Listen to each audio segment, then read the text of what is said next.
চীনের গুয়াংজুতে ওইখানে তিনি ঘুমিয়ে আছেন ওনার সাথীদেরকে নিয়ে। হযরত সাদ বিন আবি ওয়াক্কাস রাদিয়াল্লাহু তাআলা আনহু, খুব মনোযোগের সাথে শুনবেন, বাংলাদেশে ইসলাম এসেছিল সাহাবীদের আমলে, কিন্তু সামগ্রিকভাবে রাষ্ট্রীয় পর্যায়ে এই দেশে যিনি ইসলাম প্রতিষ্ঠিত করেছিলেন তিনি হযরত সুলতানুল আউলিয়া শাহজালাল ইয়ামানি মুজাররিদি 800 বছর আগে এই সিলেটের জমিনে 360 জন আল্লাহর ওলি নিয়ে তিনি রাষ্ট্রীয়ভাবে এই জমিনে দ্বীনের হুকুমত কায়েম করেছিলেন। একবার জোরে বলা যাবে কে মারহাবা। শুনে যাবেন পানি উন্দাবাসী হাজরাতে শেখ সাদি রাহমাতুল্লাহ আলাইহি রাতের আধারে গভীরে তিনি ঘুমিয়ে আছেন। রহমতের নবী রাহমাতুল লিল আলামিন তশরিফ আনলেন। সাদি, কি লেখো তুমি? বলে ইয়া রাসূলুল্লাহ, নালায়েক আপনার শানে নাত লিখি। কি নাত লেখো? বালাগাল উলা বিকামালিহি কাশাফাত দুজা বিজামালিহি হাসানাত জামিউ খুসালিহি। সাদি বলে, হুজুর চতুর্থ লাইন আমি আর মিলাইতে পারি না। আল্লাহর নবী ডাক দিলেন, সাদি এরপরের অংশে তুমি লেখো সাল্লু আলাইহি ওয়া আলিহি। একবার জোরে বলা যাবে কে মারহাবা। এই পুরা অঞ্চল জর্দান থেকে শুরু করে এই অঞ্চলকে বলা হতো শাম। এই শামে গেলেন ব্যবসা করার জন্য। শামে চলে যাওয়ার পরে হযরত আবু বকর রাদিয়াল্লাহু আনহু রাত্রিবেলা ঘুমায়, স্বপ্নের ঘরে দেখে গো আকাশের একটা চাঁদ আর সূর্য তার কোলের মধ্যে আসছে। হযরত আবু বকর রাদিয়াল্লাহু আনহু নিজের চাদরখানা দিয়ে চাঁদ এবং সূর্যকে জড়িয়ে ধরলেন। চাঁদ সূর্যকে জড়িয়ে ধরার পরে হযরত আবু বকর স্বপ্ন তার ভেঙে গেল। সকালবেলা তিনি ঘুম থেকে উঠে স্বপ্ন বিশারদ ওই জমিনের যিনি তাওরাত জবর ইনজিলের পাদ্রী ছিল, পাদ্রীর কাছে আসলে বললেন, পাদ্রী গো, আমি রাত্রিবেলা একটা স্বপ্ন দেখেছি, স্বপ্নের ব্যাখ্যা আমার জানা নাই, আপনি কি দয়া করে বলবেননি স্বপ্নের ব্যাখ্যা কি হবে? পাদ্রী ডাক দিয়ে বললেন, তোমার নাম কি? বলে, আমার নাম আবু বকর। বলো আবু বকর, তোমার স্বপ্ন কি? বলতেছে, শোনো, আমি রাত্রিবেলা ঘুমিয়ে আসি, স্বপ্নের করে দেখি আকাশের একটা চাঁদ আর একটা সূর্য আমার কোলের মধ্যে আসছে। আমি চাঁদ আর সূর্যটাকে চাদর দিয়ে জড়িয়ে ধরেছি এবং এরপর আমার স্বপ্ন ভেঙে গেল। স্বপ্ন শোনার পরে পাদ্রী ডাক দিয়ে বলতেছে, তোমার নাম আবু বকর? বলে, হ্যাঁ আবু বকর। তুমি কোন বংশের সন্তান? বলে, আমি কুরাইশ বংশের সন্তান। আবু বকর, তোমার বাড়ি কোন জায়গা? বলে, আমার নাম মক্কা, আমার বাড়ি মক্কাতুল মুকাররমাতে। বলে, আবু বকর রে, শুনে রাখো, তোমাদের ওই মক্কাতে একজন নবী আসবে, তার নাম হবে মুহাম্মদ, বাবার নাম হবে আব্দুল্লাহ, মায়ের নাম হবে আমেনা। আরে আবু বকর, আমার তাওরাতে জবুরে ইনজিল, তাওরাতে জবুরে ইনজিলের বিধান অনুযায়ী, দিক নির্দেশনা অনুযায়ী আবু বকর ওই নবী হবে শেষ নবী। ওই নবীর পরে আর কোন নবী দুনিয়াতে আসবে না। আবু বকর, শুনে রাখো, তামাম আরব ভূমি তার উম্মতের দখলে থাকবে। পৃথিবীর এমন কোন জনপদ নাই যে জনপদে ওই নবীর প্রশংসা না ছড়িয়ে যাবে। আবু বকর, তোমার জন্য একটা সুসংবাদ হলো, তুমি যেহেতু স্বপ্ন দেখেছো, এই স্বপ্নের কথাও তাওরাত জবর ইনজিলে লেখা আছে। আবু বকর, তোমার স্বপ্নের তাবির অনুযায়ী আমি জানতে পারলাম তুমি হবা সেই নবীর সাথী, সেই নবীর সাহাবী। আরো তোমার জন্য একটা সুসংবাদ আবু বকর, তুমি হবা সেই নবীর উম্মতের পা। চিৎকার মেরে জোরে বলেন না মারহাবা। কোরআন নাজিল হওয়ার পরে প্রিয় নবী দাওয়াত দিতে লাগলেন। আবু বকর দাওয়াত পেয়ে গেলেন, হেঁটে হেঁটে নবীজির বাড়ি গেলেন, সালাম দিলেন। আল্লাহ নবী মুস্কি হাসি দিয়ে বলেন, আবু বকর আসো। আবু বকর বলেন, হুজুর, আপনি তো আমার সাথী ছিলেন, খেলার সাথী, চলার সাথী, কাজের সাথী, আমি আপনার সাথী ছিলাম। হুজুর, আপনি যে নবী, প্রমাণ স্বরূপ আপনি আমাকে একটা মুজেজা দেখায় দেন। আপনি যে নবী, একটা মুজেজা দেখান আমাকে। প্রিয় নবী মুস্কি হাসি দিয়ে বলেন, আবু বকর, তুমি সিরিয়াতে ব্যবসা করতে গিয়েছিলা, ব্যবসা করার সময় তুমি রাত্রিবেলা ঘুমাইছিলে, স্বপ্নে একটা চাঁদ আর সূর্য এসে তোমার কোলের মধ্যে ধরা দিয়েছিল, চাদর দিয়ে জড়িয়ে ধরেছিল।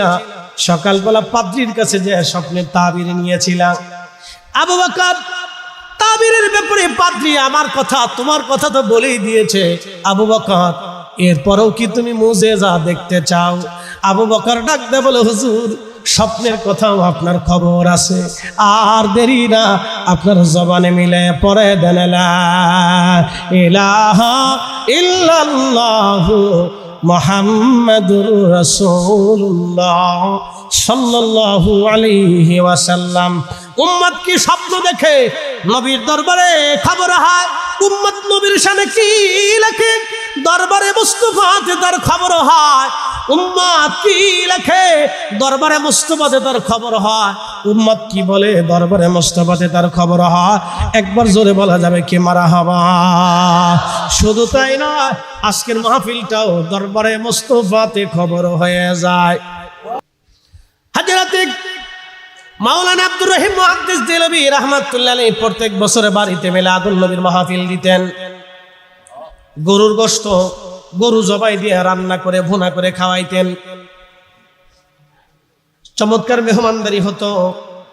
শাহ ওয়ালিউল্লাহ মুহাদ্দিস দেহলভী রাহমাতুল্লাহ আলাইহি বলেন, আমার আব্বা জান প্রত্যেক বছরে রবিউল আউয়াল মাসে পবিত্র মিলাদুন নবীর মাহফিল দিতেন। এক বছর আমাদের বাড়িতে দারুণ অভাব এসে গেল। দুর্ভিক্ষের কারণে ফসল ভালো হয় নাই, তেমন কিছুই নাই। আব্বাজানের হাতে কোনো পয়সা কড়ি ছিল না। আব্বাজান চিন্তায় পড়ে গেলেন কি করা যাবে। ওই বছর আর গরুর গোশত রান্না করতে পারেন নাই। তাবারুক হিসেবে ছোলার চনা বুট দিয়ে আমার আব্বাজান চমৎকার করে তাবারুক রান্না করে পবিত্র মিলাদুন নবীর মাহফিল আদায় করলেন।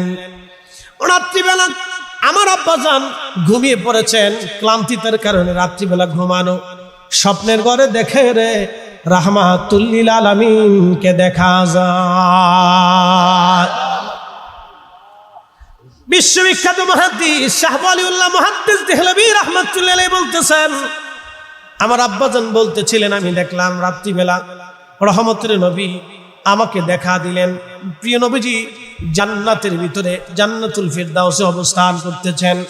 আল্লাহর হাবিবের সামনে জান্নাতি খাজিনা, এই খাজিনার ভিতরে ওই যে ছোলার চনা বুট দিয়ে যে তাবারক রান্না করা হয়েছিল, এই ছোলার চনা বুটের তাবারক আল্লাহর হাবিবের সামনে জান্নাতুল ফিরদাউসের মেহমানখানার ভিতরে দেওয়া আছে।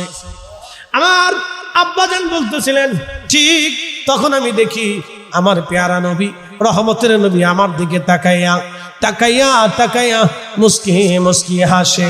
ওই খাবারগুলি সামনে নিয়ে আমি মাওলানা রহিম মুহাদ্দিস দেহলভী রাহমাতুল্লাহ আলাইহির দিকে তাকাইয়া রহমতের নবী মুস্কিয়ে মুস্কিয়ে হাসে। এর অর্থ হলো নবীর মিলাদের মাহফিলে আমার নবী নিজে খুশি হয়। কথা বলেন ঠিক কিনা? ফেরাউনের মতো নিকৃষ্ট মানুষ, যিনি কাফেরের থেকে কাফির নিজেকে খোদা দাবি করলো, এই ফেরাউন পর্যন্ত আল্লাহ তার লাশ অক্ষত করে জমিনের মানুষকে দেখানোর জন্য রেখে দিল। এই লাশ শত শত হাজার হাজার বছর ধরে পৃথিবীতে টিকে আছে, এখনো টিকে আছে। মিশরের এত বড় বড় আলেম, আল্লাহু আকবার, মিশরের আল আজহার বিশ্ববিদ্যালয়ের আলেমের এত বড় বড় আলেম, এত বছর ধরে ধরে বড় বড় আলেমরা চলে গেল, কোন আলেম ফেরাউনের লাশ পোড়াইল না। তো নূরে পাগলা তোর ফেরাউনের চাইতে বড় কাফের না, আবু জাহেলের চাইতে তো বড় কাফের না। উতবা সাইবা মুগিরা আবু লাহাব আল্লাহ কোরআনে নাজিল করলেন, তাব্বাত ইয়াদা আবি লাহাবি ওয়া তাব্বা মা আগনা আনহু মালুহু ওয়া মা কাসাব। আবু লাহাবের নামে রব্বুল আলামিন কোরআন আয়াত নাজিল করলেন। আবু লাহাবের বিরুদ্ধে সে মারা গেল, কোন সাহাবী তার কবর থেকে লাশ উঠাইয়া হাড়গোড় উঠাইয়া আগুন দিয়ে পোড়াইল না। একজন নুরা পাগলার মতো একজন পাগল আমি জানি, সে শরীয়তের মধ্যে ছিল না, সে শরীয়ত জানতো না, অথবা সে শরীয়ত মানতো না, সে মারা গেছে। তার কবর তারা একবারে কাবা শরীফের মতো বানাইছে। এই কবর ভেঙ্গে ফেলে দেওয়া উচিত ছিল, তার দরবার ভেঙ্গে দেওয়া ঠিক ছিল, কিন্তু তার কবর থেকে উঠাইয়া আগুন দিয়ে পোড়ানো তোমাদের জন্য এটা নবীর আদর্শের বাহিরে চলে গেল। তোমরা আল্লাহর সিদ্ধান্ত বাদ দিয়ে নিজেরা সিদ্ধান্ত নিয়েছ। অতএব এইগুলি হলো নিকৃষ্ট খারিজিদের কাজ। কথা বলেন ঠিক কিনা? সাদি কি রাখো তুমি? হযরত সাদি লিখতে লাগলেন, বলতে লাগলেন, বালাগাল উলা বিকামালিহি কাশাফাত দুজা বিজামালিহি হাসানাত জামিউ সালিহি। আর সাদি লিখতে পারে না। প্রিয় নবী বললেন, সাদি তুমি চতুর্থ লাইন বলো। শেখ সাদি ডেকে বলে, ইয়া রাসূলুল্লাহি, আমি 3 লাইন পর্যন্ত লিখতে পেরেছি, চতুর্থ লাইনের শের আমি মিলাইতে পারি না। যেমন কাজী নজরুল লিখেছেন, আমি যদি আরব হতাম মদিনারি পথ, সেই পথ দিয়ে হেঁটে যাইতেন নূর নবী হাজারাত, নূর নবী হাজারাত। কাজী নজরুল চতুর্থ লাইন মিলাইলেন, সাদি মিলাইতে পারে না। হযরতে রাসূল কারীমের দরবারের শায়ের সাহাবী হাসান বিন সাবিত লিখলেন, ইন্না কাউলি তা মুবাররান মিন কুল্লি আইব, ইন্না কাউলি তা মুবাররান মিন কুল্লি আইব। ও নবীজি, আপনি পৃথিবীতে তশরিফ এনেছেন, আপনার আগে পরে কোনো ত্রুটি নাই, কোনো খাতা নাই, কোনো দোষ নাই, কোনো আইব নাই। একবার জোরে বলা যাবে কে মারহাবা। কান্নাকা কাদ খুলিকতা কামা তাশা। নবী গো, আপনারই অবয়ব সৃষ্টি করার আগে আমার রব মনে হয় আপনার সাথে পরামর্শ করে নিয়েছিল। ওয়াদাম্মাল ইলাহু ইসমান নবী বিইসমিহি ইদা ক্বালা ফিল খামসিল মুআজ্জিন নাশাদ। আল্লাহ আপনি নবীর শানকে এতই উঁচু করে দিয়েছে, আপনি নবীর ইজ্জতকে আমার রব এত উঁচু বানিয়েছে হাবিব। তার বাস্তব প্রমাণ হচ্ছে প্রত্যেক আজানে একামতে, আজানে একামতে, আজানে একামতে 5 বার আপনি নবীর আল্লাহ নামের পরে আপনি নবীর নামের সাক্ষ্য দেওয়া হয়। আশ-শামসু ওয়াল কমারু বিহুসবানি ওয়ান নাজমু ওয়াশ-শাজারু ইয়াসজুদান।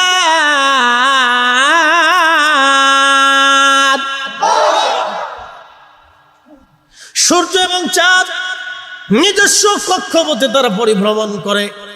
চাঁদ সূর্যের লাইনে যায় না, সূর্য চাঁদের লাইনে আসে না। নক্ষত্র যার যার কক্ষপথে সে পরিভ্রমণ করে, কেউ কারো কক্ষপথে যায় না। সূর্য আল্লাহর আইন মেনে পথ চলে, চাঁদ আল্লাহর আইন মেনে পথ চলে, গ্রহ নক্ষত্রগুলি আল্লাহর আইন মেনে পথ চলে। এমন কোন সৃষ্টি পৃথিবীতে নাই, জিন এবং মানব জাতি ছাড়া সবাই আল্লাহর আইন মানে। একমাত্র মানুষ এবং জিন আল্লাহর আইন মানতে চায় না।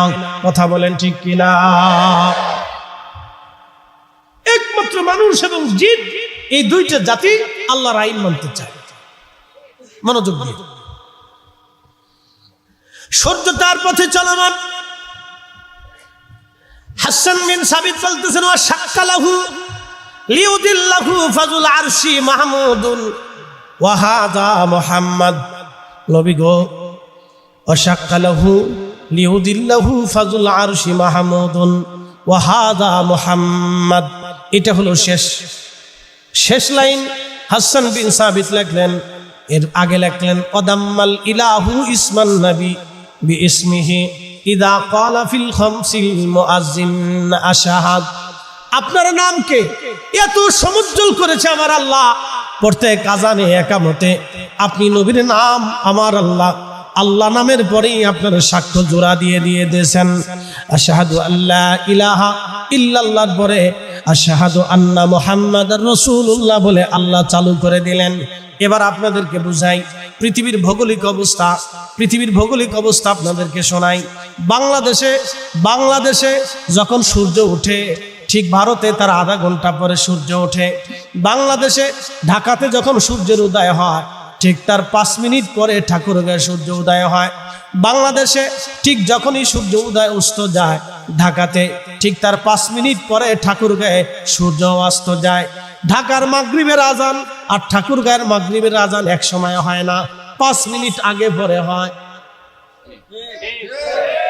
আস্তে বলেন কেন, জোরে বলেন। কয় মিনিট? 5 মিনিট আগেও নবী, 5 মিনিট পরেও নবী। আল্লাহু আকবার। আজান দেয় কে? মুয়াজ্জিন। আজান কে দেয়? মুয়াজ্জিন।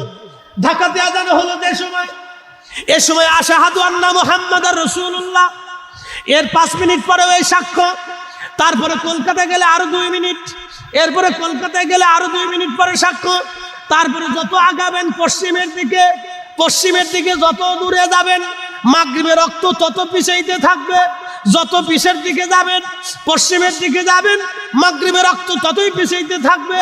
জোহরের সময় চেঞ্জ, আসরের সময় চেঞ্জ, মাগরিবের সময় চেঞ্জ, এশার সময় চেঞ্জ, ফজরের সময় চেঞ্জ। তার মানে কোনো না কোনো সময়ে, কোনো না কোনো ঘন্টায়, কোনো না কোনো মিনিটে আমার আজান, আল্লাহর আজান সারা পৃথিবীতে ঘুরতে থাকে। আজানের আওয়াজ সারা পৃথিবীতে প্রত্যেক মিনিটের পরে পরে ঘুরতে থাকে। আল্লাহর জিকির পৃথিবীতে 1 সেকেন্ডের জন্য বন্ধ হয় না। আমার নবীর জিকিরও 1 সেকেন্ডের জন্য পৃথিবীতে বন্ধ হয় না। চিৎকার মেরে জোরে বলেন না মারহাবা। মুসলমানেরা খুব মনোযোগ দেবেন। এই জন্য হাসান বিন সাবিত রাদিয়াল্লাহু আনহু খুতবাতে মিম্বার শরীফে দাঁড়িয়ে আমার নবীর নাত গাইতে লাগলেন। ওয়াদাম্মাল ইলাহু ইসমান নবী বিইসমিহি ইদা ক্বালা ফিল খামসিল মুয়াজ্জিন নাশাদ ওয়াশাক্কালাহু লিউদিল্লাহু ফাদুল আরশি মাহমুদুন ওয়া হাদা মুহাম্মদ। আমার সাথে পড়েন সাল্লাল্লাহু আলাইহি ওয়াসাল্লাম। পানি উন্দাবাসী মনোযোগ দিবেন। হাসান বিন সাবিত ডাক দিয়ে বলতেছে, হুজুর, নবী গো, আমার আরশের অধিপতি মালিক আমার আল্লাহ, আমার আল্লাহর একটা সিফাতি নাম আছে মাহমুদ। আল্লাহর একটা সিফাতি নাম হলো মাহমুদ। ওয়াশাক্কালাহু লিউদিল্লাহু ফাজুল আরশি মাহমুদ ওয়া হাদা মুহাম্মদ। নবী গো শুনেন, আল্লাহর একটা সিফাতি নাম আছে মাহমুদ, আর আল্লাহ নিজে আপনি নবীর নাম রেখেছে মোহাম্মদ। এই মোহাম্মদ নামটা আমার আল্লাহ তার নিজের নাম থেকে আপনি নবীর নাম দিয়েছে মোহাম্মদ। মাহমুদ থেকে মোহাম্মদ, মাহমুদ থেকে মোহাম্মদ, মাহমুদ থেকে মোহাম্মদ। একবার জোরে বলা যাবে কি মারহাবা। প্রিয় উপস্থিতি হাজিরিন, বেশি লম্বা করে কথা বলবো না ভাইজান, আমার মনোযোগের সাথে কথা শুনবেন। প্রিয় উপস্থিতি ভাই আমার, পানি আমদাবাসী, আমি যেটা বলি সাচ্চা বলার চেষ্টা করি। যেই কাজ করলে মানব জাতির উপকার হবে, আল্লাহ বলেন ইন্নী জাইলুন ফিল আরদি খলিফা, আমি পৃথিবীতে খলিফা পাঠাবো। এই মানব গোষ্ঠী হলো আল্লাহর খলিফা। জিনের সাথে আল্লাহর প্রেম হলো না, ফেরেশতার সাথে আল্লাহর প্রেম হলো না, অন্য কোনো মাখলুকের সাথে আল্লাহর প্রেম হলো না। আমার আল্লাহর প্রেম হয়েছে শুধু মানব জাতির সাথে। এই মানব জাতিকে আল্লাহ আকল দিয়েছেন, জ্ঞান দিয়েছেন, মেধা দিয়েছেন, প্রজ্ঞা দিয়েছেন। কোনটা ভালো কোনটা মন্দ মানব জাতি বুঝবে। দেখেন কি আশ্চর্য কথা, আপনাদের কার একটু বুঝাই দিয়ে যায়। আজকে আমেরিকার দিকে যদি তাকান, আমেরিকার মানুষ যারা, তারা খাওয়ার আগে মদ খায়, খাওয়ার পরে মদ খায়। আপনি যদি ইউরোপের দিকে তাকান, তারা খাওয়ার আগে মদ খায়, খাওয়ার পরে মদ খায়। আপনি যদি চাইনা, জাপান, কোরিয়ার দিকে তাকান, খাওয়ার আগে মদ খায়, খাওয়ার পরে তারা মদ খায়। কোনো না কোনো সময় তারা মদ পান করে। মদ খাওয়া জাতি আজকে ন্যায় বিচার করে। তাদের জজ ব্যারিস্টার যারা আছে তারা অন্যায় বিচার করে না।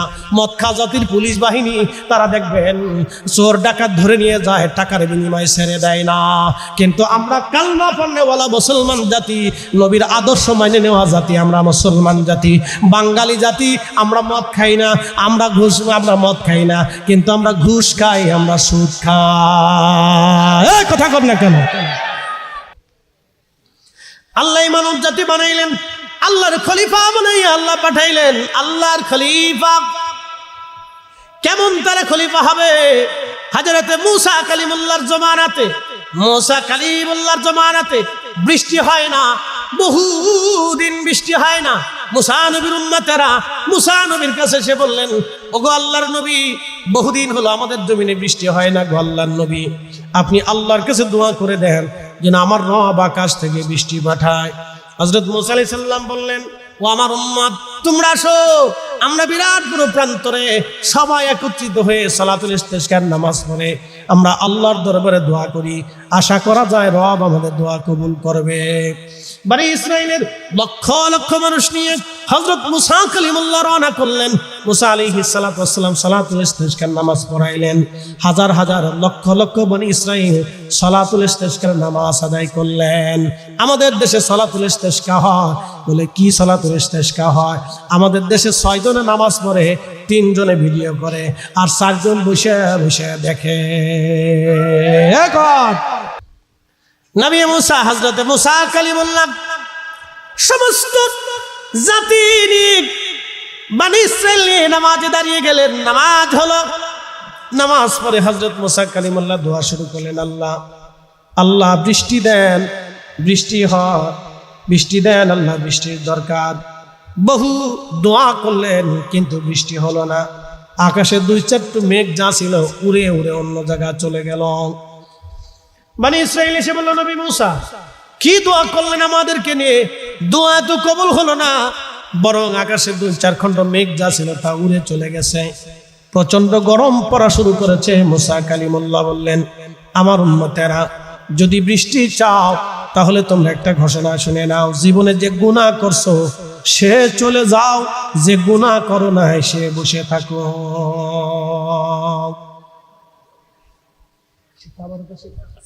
আচ্ছা, আজকে যদি এখন ঘোষণা দেওয়া হয় যে যারা গুনাহ করছেন তারা চলে যান, যারা গুনাহ করেন নাই তারা তাবারক পাবেন।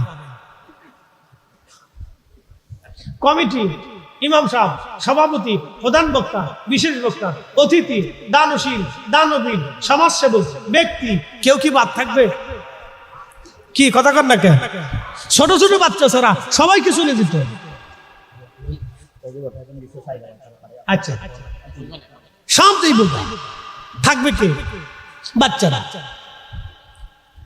হাজরাতে মুসা নবী ডাক দিলেন, এ বনি ইসরাইল, সব চলে যাও, যে গুনাহ করো না এসে বসে থাকো। হাজার হাজার লক্ষ লক্ষ মানুষের ভিতর থেকে অধিক মানুষ চলে গেল, গুটি কয়েক মানুষ বসে আছে। হযরত মুসা কালিমুল্লাহ আবার নামাজ পড়লেন, আবার দোয়া শুরু করলেন। দোয়া শেষ হয়ে গেল, বৃষ্টি তো হলোই না, আরো আকাশ থেকে প্রচন্ড গরম আসা শুরু করলো। উম্মতেরা বলল, হুজুর হলো কি? বৃষ্টি তো হয় না। মুসা আলাইহিস সালাম বললেন, ও আমার উম্মতেরা, তাহলে তোমরা শোনো, জীবনে একটা গুনাহ যে করছো সে চলে যাও, একটা গুনাহ জীবনে যে করো না সে বসে থাকো। হযরত মুসা আলাইহিস সালাম এই ঘোষণা দেওয়ার পরে সমস্ত মানুষ চলে গেল, কিন্তু ময়দানে লক্ষ লক্ষ মানুষের বিরাট বড় ময়দানের এক কোণায় এক অন্ধ লাঠি হাতে করে বসে আছে। হযরত মুসা কালিমুল্লাহ হেঁটে হেঁটে অন্ধের পাশে যায় দাঁড়ায় বলেন, রে অন্ধ, তুই কি আমার ঘোষণা শুনিস নাই? আমি বলেছি জীবনে যে একটা গুনাহ করছে সে যেন চলে যায়, জীবনে একটা গুনাহ যে না করছে সে যেন বসে থাকে। অন্ধরে লক্ষ লক্ষ মানুষ চলে গেল, তুমি অন্ধ কেন এখনো বসে আছো? অন্ধ ডাক দে বলে, হুজুর ঘোষণা আমি শুনছি, কিন্তু এত মানুষ চলে গেছে আমি দেখি নাই, আমি জানি না, আমি তো অন্ধ।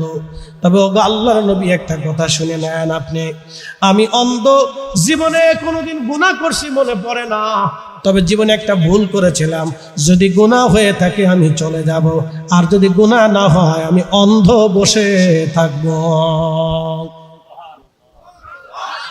জোরে জোরে জোরে বলেন, জোরে জোরে। ইন্নী জাইলুন ফিল আরদি খলিফা। একসাথে বলা যাবে না? মারহাবা। এরা কার খলিফা? একসাথে বলেন, কার খলিফা? আল্লাহর খলিফা। ইন্নী জাইলুন ফিল আরদি খলিফা قالوا أتجعل فيها من يفسد فيها ويسفك الدماء।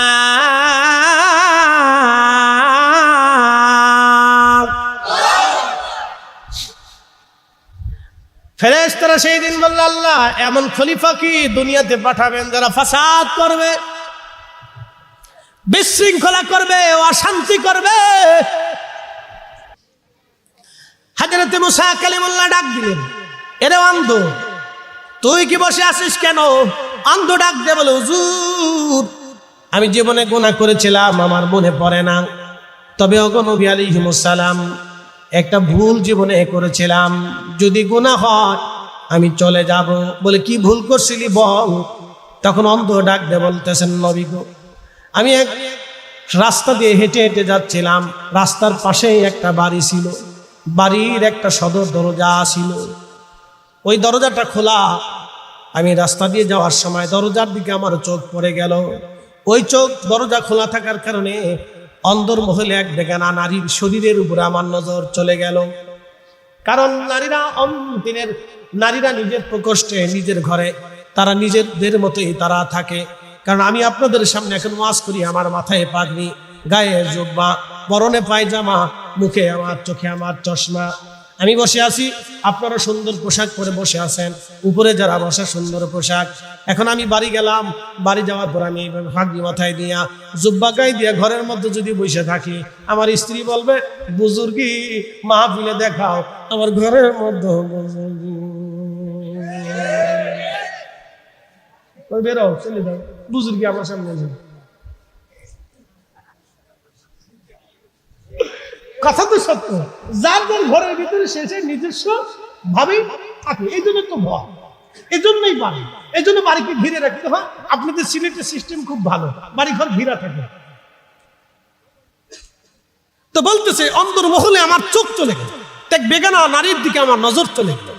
ঠিক তখনই আমি আমার নফসকে ধমক দেব, হে নফস, তুই আমার চোখটাকে এক বেগানা নারীর দিকে নিয়ে গেলি, আজকে আর তোকে আস্ত রাখবো না।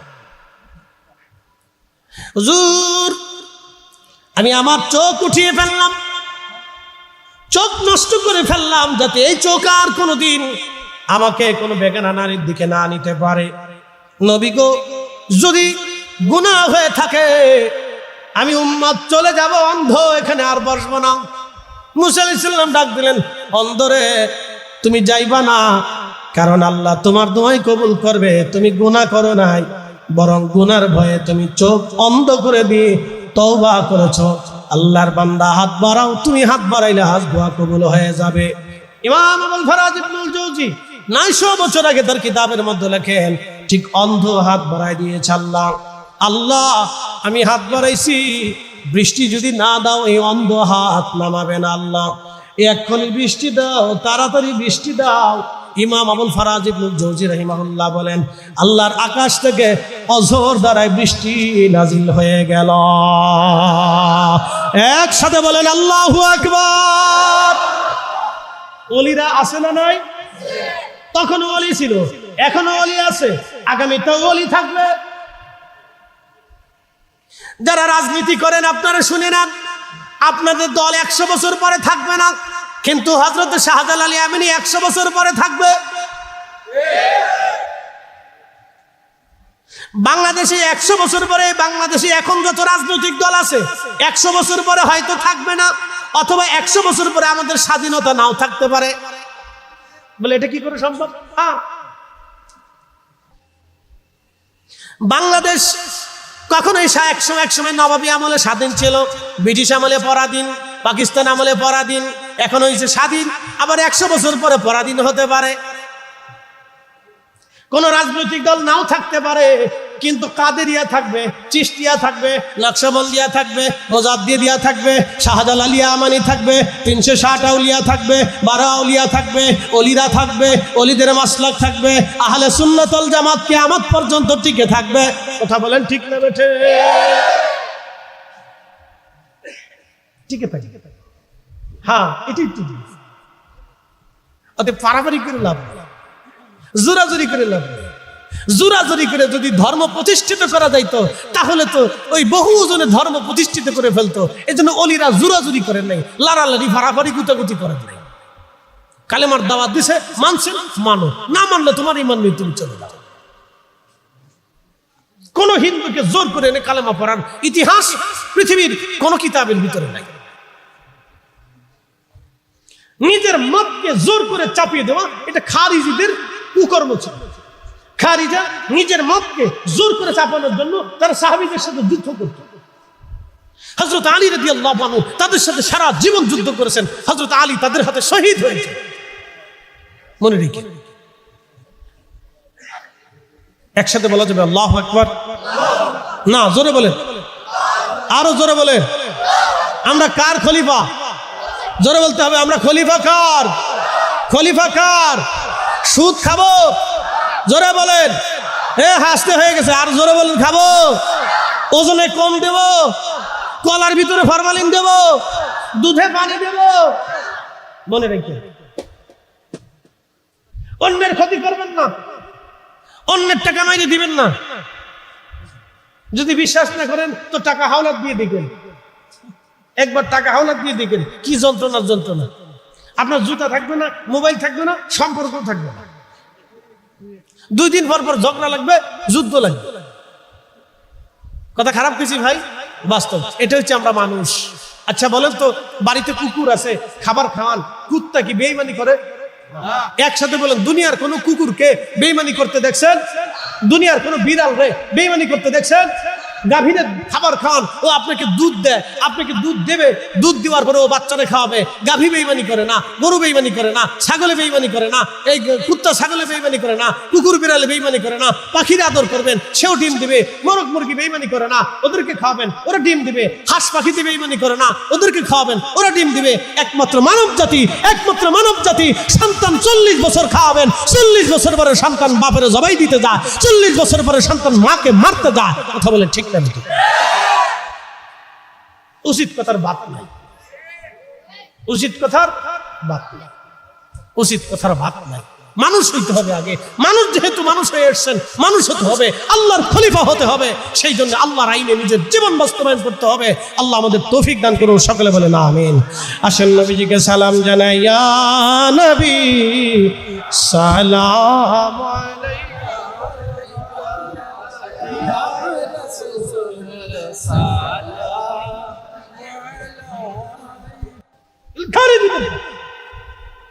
কে শিখেছে এই চেতনা, এই চিন্তা? যদি এইভাবে যদি চলে তো আগামীর ইসলাম বাংলাদেশের মধ্যে হুমকির সম্মুখীন। বলে হুজুর কারণ কি?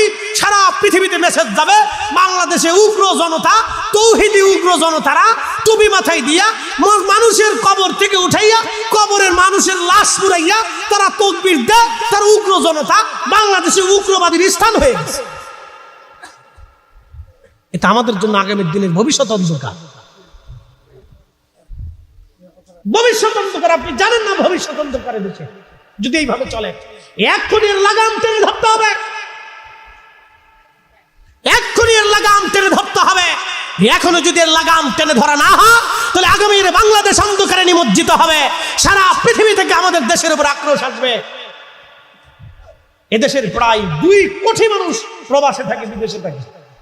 2 কোটি মানুষ, 2 কোটি, 2 কোটি মানুষ। এদেশের নিজস্ব অর্থনীতি দিয়ে দেশ চলে না। এদেশের নিজস্ব কোনো অর্থনীতি নেই। এদেশ বিশ্ব ব্যাংকের সাথে জড়িত, ওয়ার্ল্ড বিজনেসের সাথে জড়িত। এদেশের লক্ষ লক্ষ গার্মেন্টস শ্রমিকরা কাজ করে। বিদেশি ভাইয়া আর এদেশে আসে, তারা আমাদের দেশের সাথে ব্যবসা করে। এই নেগেটিভ চিন্তা যদি তাদের মগজের ভিতরে ঢুকে, সারা ওয়ার্ল্ড ব্যাপী এগুলি যদি চলতে থাকে তো আগামীর বাংলাদেশ অন্ধকারে নিমজ্জিত হবে। এক্ষুনি লাগাম টেনে ধরতে হবে। গুটি কয়েক এই নাম বস্তে তৌহিদি জনতার জন্য আমার দেশের লক্ষ কোটি কোটি মুসলমানের কষ্ট হতে পারে না। কথা বলেন ঠিক না বেটে?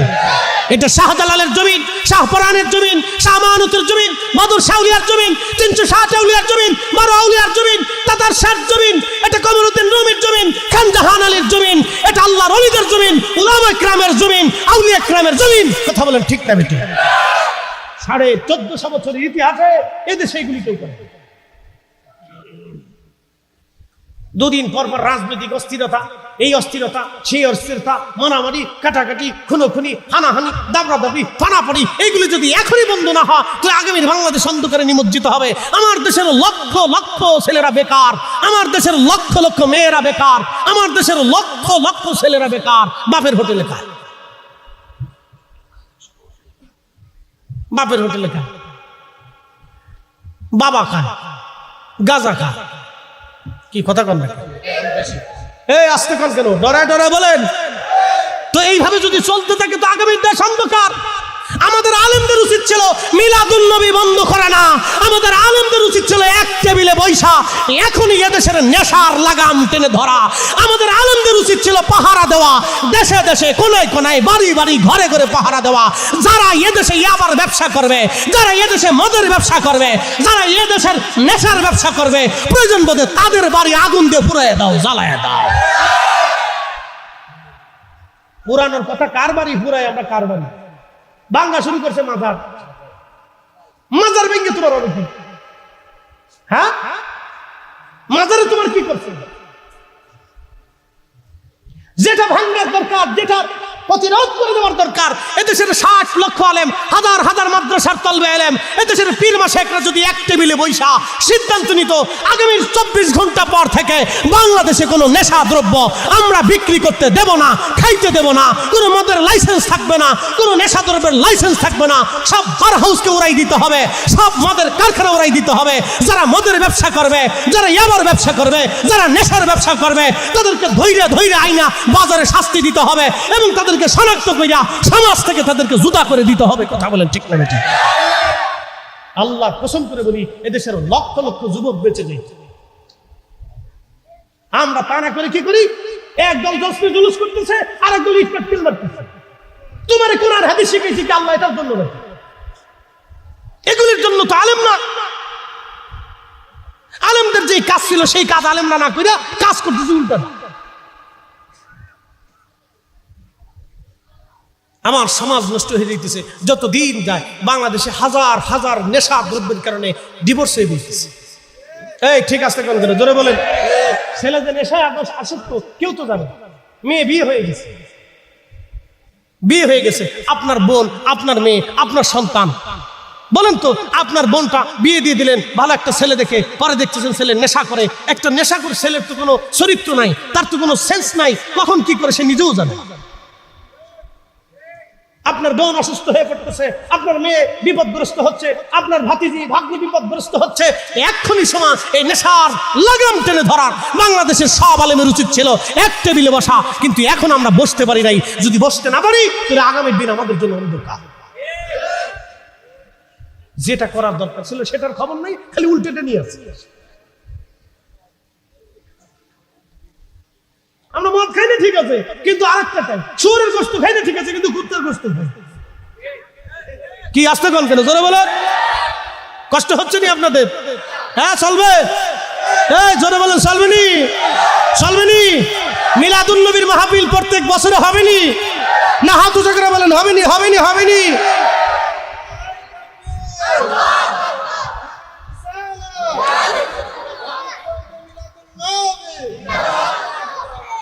খুব মনোযোগ দিবেন। আমরা কালমা পড়নেওয়ালা জাতি, মসজিদের টাকা চুরি করি। আমরা কালমা পড়নেওয়ালা জাতি, অন্ধের টাকা চুরি করি, গরিবের টাকা চুরি করি, রাষ্ট্রের টাকা চুরি করি, মাদ্রাসার বাজেট চুরি করি। কি কথা কন নাকি ঠিক কিনা? আর ওরা মদ খাওয়া জাতি, ওরা খাবারে ভেজাল দেয় না, পানিতে ভেজাল দেয় না, দুধে ভেজাল দেয় না, ফলে ভেজাল দেয় না, চালি ভেজাল দেয় না। আর আমাদের দেশের প্লাস্টিকের চাল পাওয়া যায়। কালমা পড়নেওয়ালা জাতি প্লাস্টিকের চাল, কালমা পড়নেওয়ালা জাতি ঢাকা শহরে চিন্তা করি মাঝে মধ্যে দুধ খাই না বুড়িগঙ্গার পানি খাই, আল্লাহ জানে। হ্যাঁ, এই অবস্থা চলতেছে। আজকে খবরে দেখলাম ওই যে ম্যাজিস্ট্রেট যারা খাবার দাবার বিভিন্ন হোটেলে যারা অভিযান চালায়, তারা খোঁজ নিয়ে দেখতেছে যত মরা মুরগি সব হোটেলে চলে যায়। কি বুঝলেন আপনারা? মরা মুরগি কুত্তার কপালে নাই, এটা সব হোটেলে চলে গেছে। এদেশের উচিত ছিল যত মরা মুরগি এদেশের হোটেলে কুত্তার গোশত চালায় দেয়। এদেশের হোটেলে, আমার হাসনাবাদে একজনের হোটেলে রেস্টুরেন্টে কুত্তার গোশত পাওয়া গেছে। আমাদের দেশে মরা মুরগি পাওয়া যায়, আমাদের দেশে মরা গরু পাওয়া যায়, আমাদের দেশে ছাগলের পরিবর্তে কুত্তা জবাই করা হয়। এদেশে এই সমস্ত কাজ যারা করে এদেরকে ধরে ধইরা গুলিস্তানের মোড়ে, যাত্রাবাড়ির মোড়ে অর্ধউলঙ্গ করিয়া সিক্কিরি কষা দিয়া জনসম্মুখে জুতা দিয়ে পিটানোর দরকার ছিল। কথা বলেন ঠিক না ঠিক? আমাদের আলেমদের কাজ ছিল এই কাজ, কিন্তু আমরা আলেমরা সেই কাজ করতে পারি নাই। আমরা এসে রসুলের মিলাদুন নবীর মাহফিল বন্ধ করতে, আমরা এসে রসুলের খুশির জশ্নে জুলুসে পাথর মারতে, মনে হইতেছে শয়তান চিন্তা করে আমার কাজ নেই, তোরাই করে দে। কি আশ্চর্য দেশ! কত নেগেটিভ চিন্তা ভাবনা, অসুস্থ মস্তিষ্ক আমাদের। এখন এই চেতনা থেকে বের হইতে পারিনি। মুসলমান খুব মনোযোগ দেবেন। আমরা আল্লাহর খলিফা। একসাথে বলেন, কার খলিফা? জোরে বলেন, কার? জোরে বলেন, কার? তাহলে আইন মানবো কার? না, জোরে বলেন, আইন বিধান মানবো কার? খলিফা যেহেতু আল্লাহ, তো আল্লাহর বিধানে চলতে হবে। কিন্তু আমরা বিধান মানি শয়তানেরটা। মানুষের দিল মন্দ প্রবণ। বলে হুজুর মন্দ প্রবণ কি? দেখবেন এক পাশে দুধ দিবেন, আর এক পাশে মদ দিবেন। বাঙালি দুধ না খাইয়া মদ লাড়াচাড়া করবে, এইটা কি আগে একটু বুঝছেন?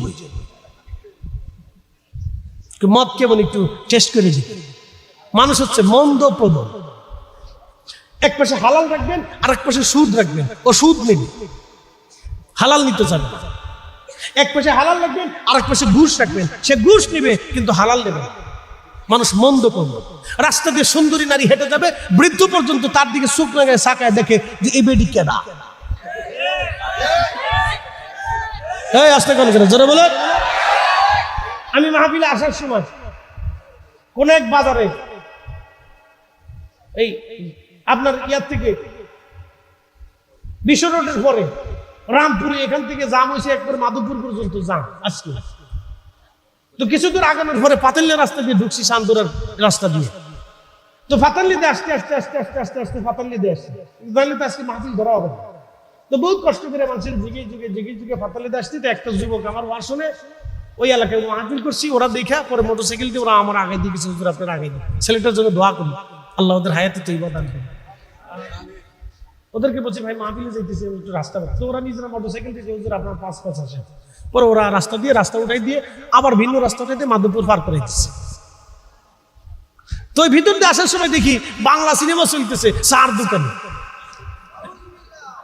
কি সিনেমা? বাংলা সিনেমা। ও কি দেখার কায়দা আছে? ওটা দেখলে বাংলাদেশের কুত্তাও লজ্জা পায়। এই আসতে কোন কেন জোরে বলেন। বাংলাদেশের কুত্তাও লজ্জা পায়, চিন্তা করে সর্বনাশ। ওরা বলে আবার বাংলা সিনেমাও দেখে। সিনেমা নাম দিছে চিত্র জগৎ, এখানে নাম বলে তারকা, স্টার। আমি মাঝে মধ্যে চিন্তা করি, এরা যদি স্টার হয় তাহলে শয়তানে কি দোষ করছে? বুঝেন, স্টার, বাপরে বাপ স্টার। তো দেখি মুরব্বীরা বসে বসে চার দোকানে একবারে বাংলা সিনেমা দেখছি, ঢুসুম ঢুসুম ঢুসুম ঢুসুম ঢুসুম, সব দিয়ে এমনি আঁকড়েছে। আমি ওই যে দেখে যে চলতেছে। মানুষ মন্দ প্রবণ। একসাথে বলেন, কি প্রবণ? মন্দ প্রবণ। আপনি ফেসবুকে দেখবেন ভালো কিছু দেখবে না, খারাপ যা আছে এর ভিতরে হুমড়ি খেয়ে দেবে। মন্দ প্রবণ। মানুষের দিল হচ্ছে মন্দ প্রবণ, মন্দের দিকে ঘুরে যায়। তখন আল্লাহ বলে, লা তাত্তাবিউ খুতুওয়াতিশ শাইতান, হে আমার বান্দা তোমরা শয়তানের ইত্তেবা করিও না। ইন্নাহু লাকুম আদুউম মুবিন, সে তোমাদের প্রকাশ্য দুশমন, তোমাকে ধ্বংস করেই ছাড়বে সে। তুমি মন্দ প্রবণ হইও না, এদিকে ঝুঁকে দেও না। আমি আল্লাহ যাহা হারাম করেছি সেই হারাম থেকে হালালের দিকে চলে আসো। ইন্নী জাইলুন ফিল আরদি খলিফা, আমি আল্লাহ পৃথিবীতে আমার খলিফা পাঠাবো, আমার প্রতিনিধি পাঠাবো। দুনিয়ার সব মন্দকে লাথি মেরে যারা ভালোকে গ্রহণ করে নেয়, এরা হচ্ছে আল্লাহর খলিফা। কথা বলেন ঠিক না ঠিক? শাহজাল আলিয়া মানি মুজাররিদি আল্লাহর খলিফা, শাহ বরান আল্লাহর খলিফা, শাহ মখদুম আল্লাহর খলিফা, উমরান শাহ হযরতে বদর শাহ আল্লাহর খলিফা, আমানত আল্লাহর খলিফা, বাইজিদ বুস্তামি আল্লাহর খলিফা, সাহাবে کرام আল্লাহর খলিফা, তাবিঈন তাবে তাবিঈন আল্লাহর খলিফা, আইম্মা মুস্তাহিদিন মুতাকাদ্দিমিন মুতাআখিরিন, চার ইমাম, চার মাযহাব, চার তরিকা আল্লাহর খলিফা। কথা বলেন ঠিক না ঠিক? আর আমরা যারা শয়তানেরটা মানি, আমরা হইছি শয়তানের খলিফা। এই জন্য আমাদেরকে আল্লাহর খলিফা হতে হবে। খালি স্টার জলসা দেখে আর কেমনে ফাসাদ বানানো যায় এই চিন্তা করতে থাকে। আমি নাম দিচ্ছি আনলিমিটেড রেডিও, ব্যাটারি ছাড়া, বিবিসি নিউজ। 10 জন মহিলা এক জায়গায় বইলে পুরে ফটর ফটর করতে থাকে, যদি কেজি স্কুলে যায় দেখবে। বলে হুজুর আপনি কেমনে জানেন? আমার স্ত্রী যায় মাঝে মধ্যে এসে গল্প করে, শুনছুনি এইটা এইটা। বলে কোনটা? বলে বসার কোনো কায়দা নাই। বলে কি হয়েছে? খালি ফেসাল। আমি কত ফেসাল? আমি বললাম এটা তোমাদের জাতিগত স্বভাব। ওটা জাতিগত স্বভাব, এর বিরুদ্ধে আমার করার কথা নেই। সাবধান, বিড়িকের বিরুদ্ধে ওয়াজ করো না, তাহলে কিন্তু রান্না বান্না হবে না। আমাকে না, অসুবিধা নেই, পক্ষে খাবানি, মাঝে মধ্যে একটু শাল্টিন টাল্টিন দিবানি কিছু। এটা পারিবারিক ফাসাদ। আর একটা হচ্ছে ধর্মীয় ফাসাদ। বলে ধর্মীয় ফাসাদ কি? ওই যে ধর্মীয় ফাসাদ হচ্ছে, আমরা 1450 বছর পরে নাভির নিচে হাত বেঁধে নামাজ পড়ছি, তুমি আমার সৌদি আরব থেকে আইসা তুমি বুকের উপরে বাঁধে দিয়া আমার সমাজে, আমার মসজিদে গন্ডগোল বাঁধাইতে চাইতেছ, তুমি হচ্ছে অরিজিনাল ধর্মীয় ফাসাদ সৃষ্টিকারী। কথা বলেন ঠিক কিনা? ইসলাম শাহজালাল এনেছে, শাহজালাল যে ইসলাম আনলো, এটা পছন্দ হয় না? বলে সৌদি আরবের মুফতি বাজে কইছে, মুফতি উসাইমিনে কইছে। আচ্ছা বলেন তো, কতজন মুফতি উসাইমিন এক পাল্লায় দিলে ইমাম আবু হানিফা রাহমাতুল্লাহির জুতার ওজনের সমান হবে? বলেন বলেন। ইমাম আবু হানিফা রাহমাতুল্লাহির উস্তাদের নাম ইমাম ইব্রাহিম নখী রাহমাতুল্লাহি, তিনার উস্তাদের নাম হযরত আব্দুল্লাহ ইবনে মাসউদ রাদিয়াল্লাহু আনহু, তিনার উস্তাদের নাম রাহমাতুল আলামিন, তিনার উস্তাদের নাম রব্বুল আলামিন। আল্লাহর ছাত্র নবীজির ছাত্র হযরত আব্দুল্লাহ ইবনে মাসউদ, তিনার ছাত্র ইব্রাহিম নখী, তিনার ছাত্র আমাদের মাযহাবের ইমাম আবু হানিফা রাহমাতুল্লাহি। আমরা তার মাসালা মানব না, আমরা তার লেখনী মানব না, আমরা তার ফতোয়া মানব না। তো মুফতি উসাইমিন, মুফতি বাজের ফতোয়া আমরা কেন মানব? আমরা তাদেরকেও মানবো না, আমরা সাহাবীদের ছাত্রদেরকে মানবো। কথা বলেন ঠিক না বেঠিক? এরা ফাসাদ সৃষ্টি করি, এরা ধর্মীয় ফাসাদ সৃষ্টি করি। আর আমরা রেখে আমরা বেদাতি। কি আশ্চর্য! উদর পিন্ডি বুদর গাড়ি চুরি করছে একজন, সাফাইছে আরেকজনের গাড়ির উপরে। এই জন্য রাজনৈতিক ফাসাদ, সামাজিক ফাসাদ, পারিবারিক ফাসাদ, ধর্মীয় ফাসাদ।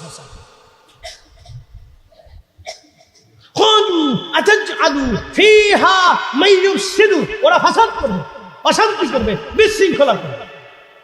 আচ্ছা আপনাদেরকে বলি, জবাব দিবেন তো? বাংলাদেশে আমার যতটুকু অধিকার আছে, আপনার ততটুকু অধিকার আছে না নাই?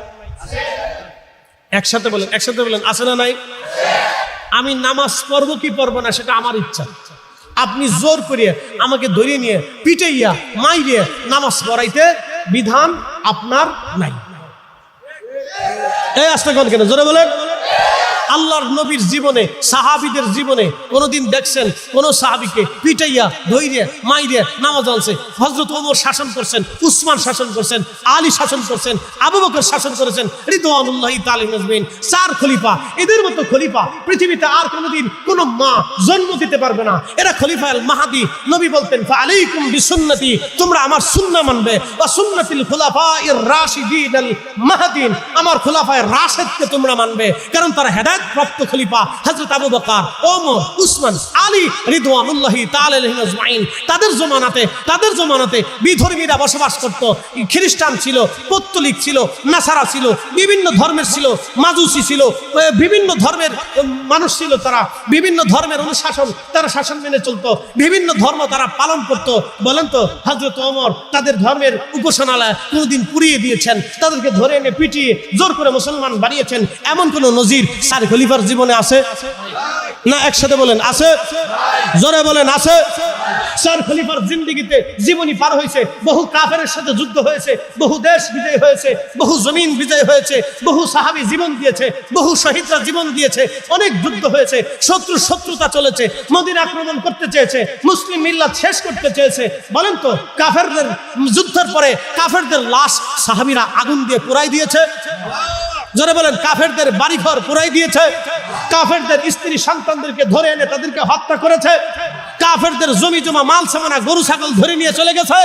কিন্তু আমরা দেখলাম কি, বাংলাদেশের দরবার, পীর অলিদের দরবার মাজার ভাঙ্গা তাদের ফ্যান, এই আসবাবপত্র, গরু ছাগল, আন্ডি মান্ডি চুরি করে লয়ে যায়। এই চোরগুলি কারা? এরাই হলো আন্তর্জাতিক খ্যাতি সম্পন্ন চুরার ঘরের চুরা। কথা বলেন ঠিক না? আমরা উচিত বললে আপনি বলবেন মুখ খারাপ।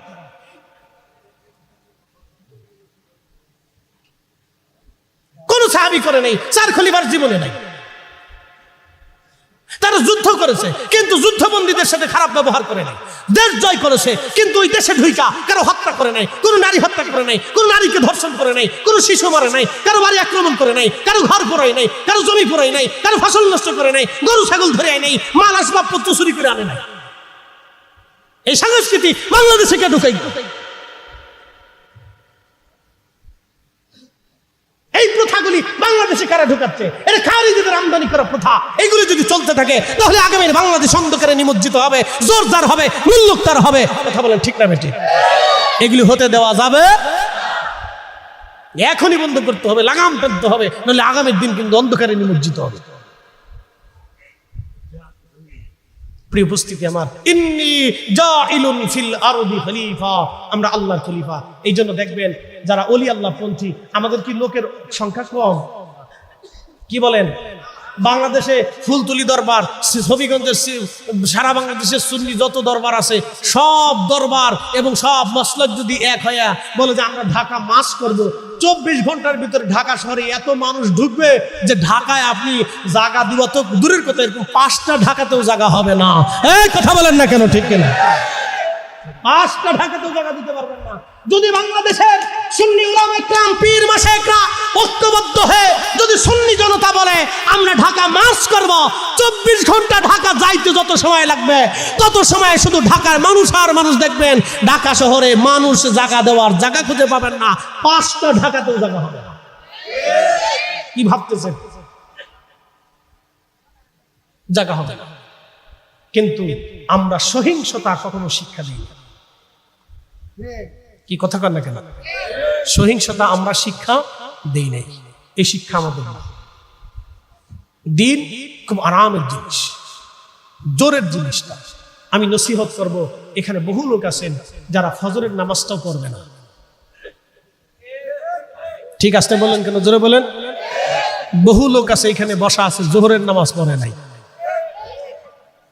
আস্তে ঠিক করো, জোরে বলেন। জোহরের নামাজ, কথা কন না কেন? জোহরের নামাজ। এমনও লোক আছে এই গত সপ্তাহেও নামাজ পড়ে, গত জুমাতে পড়ছিল, আর গত জুমাতে কবে গেল? পরশুদিন, এর আগের জুমায় পড়ছে, আর গত জুমায় পড়ছে, মাঝখানে আর কোনো অক্তই পড়ে না। এরকম লোক আছে, কিন্তু বসে বসে ওয়াজ শুনতেছে। এখন বলেন তারে কি আমরা এখান থেকে জোর করে তারাই দিতে পারবো? এই একসাথে বলেন, জোর করে তারাই দিতে পারবো? তারে কি কাফের ঘোষণা দিতে পারবো? সেই লোকটা মারা যাওয়ার পরে আমি কি তার জানাজা বন্ধ করে দেব? এদেশে সুদ করে জানাজা হয় কি হয় না? ঘুষ করে জানাজা হয় কি হয় না? চোরের জানাজা হয় কি হয় না? ডাকাতেরও জানাজা হয়। এই কথা কন না কেন? জোরে বলেন। তাহলে এত মানুষের, এত লোকের, এত খারাপ লোকের জানাজা হলো, এক পাগলের কবরের ভিতর থেকে উঠে পুরাইতে হবে। এই সংস্কৃতি বাংলাদেশে কারা আনলো? উগ্রবাদিতা। এইগুলি খারিজিদের আমদানি করা সংস্কৃতি। বলেন ঠিক না বেটে? উচিত বললে মই বেজা হবে। এগুলি লাগাম এখনই টেনে ধরতে হবে, এখনই লাগাম টেনে ধরতে হবে। কারণ হলে আগামীর দিন আরো অন্ধকারে নিমজ্জিত, মানুষ উৎসাহিত হবে। এটা বন্ধ করে দিতে হবে। এর বিরুদ্ধে আমাদের সমস্ত উলামায়ে কেরামকে কঠোর হতে হবে।